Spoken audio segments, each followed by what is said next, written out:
Admittedly, there is one brand that I have overlooked recently for the most part when it comes to folders, and that is Buck Knives. And it's something that's kind of a mistake of mine, and I realize what I've been doing, especially after getting this one right here, that I need to stop overlooking them. So Buck Knives, when I look at them in the cases at my local outdoor store, I see the Buck Knives, the folders, but for the most part, there's some exception, but for the most part, they just don't seem as flashy as some of the other ones. So if you look at like this example, these are pretty much competitively priced. And this is a Smith & Wesson 24/7 folder. It just looks cooler when you compare it. And, you know, admittedly, sometimes my eye gets drawn to the cooler stuff, so I'm not immune to it. Just like, you know, other people, I'll get drawn to the cool stuff and I'll get the cool stuff. What I don't realize that the knife that might be looking a little bit more plain is actually the better product. And that's what I'm going to talk about here. This is the Buck Knives Model 251 Langford. And this thing on the Buck Knife site, the website, it's for $29.99, and you can find it for cheaper. I bought it for cheaper at an outdoor store, and if you look on Amazon, you can also find them for a little bit cheaper. This is one of those knives that it may not be the flashiest out there, but it's certainly very good quality for the price offered, in my opinion.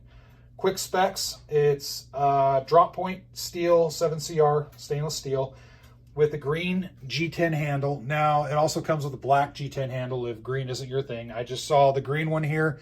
This is what was on the case in the store, and I liked it, so I grabbed it. This thing, the blade thickness is 0.110 inches. The blade length is 3 3/8. Weight is 3.7 ounces. And of course, it's a pocket clip. It is imported, so keep that in mind. Usually when you're looking at budget style blades, that's just the fact of life. Very few knives you're going to see made in the USA for really cheap. At least in my experience so far. Granted, there may be somebody that's been in the knife game a lot longer than me. They may go, oh yeah, well here's this brand.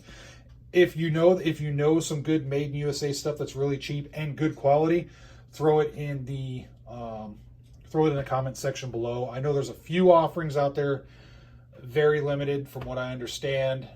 It's very hard to come across that. Mostly it's going to be, you know, made in China, maybe made in Taiwan, stuff like that. So just a fact of life. Anyway, onto this Buck knife.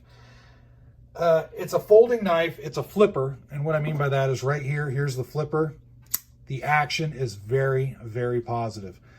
So the blade, drop point design, very high quality blade, very sharp, at least on this model, very uniformly sharp across the whole length of the blade.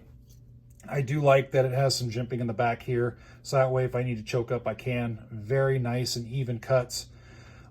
It's not too thin, not too thick, but just enough to get some good traction on it. The liner lock, good quality liner lock. It has a pretty thick liner in it. The G10 handles are very well made, in my opinion. This does not have a reversible pocket clip at all. Pretty much just like the Smith & Wesson 24/7 series. That's pretty much what you get. So you can't reverse it or spin it around or do anything like that. One thing I do like is clips that are reversible. In reviewing terms, to me, honestly, it doesn't matter a whole lot, truth be told. But for reviewing and as far as quality and stuff, I think they should have a reversible clip on these, just so that way more people can kind of customize how they want to carry these. It does have lanyard loop right there. The overall action, very smooth. The centering is pretty good on this. Very thick blade, very good design. It does have a ball bearing design in it, so that way it keeps it, or excuse me, the ball bearing design has detents in it. I'll try and show here. You can kind of see a little detent hole right there.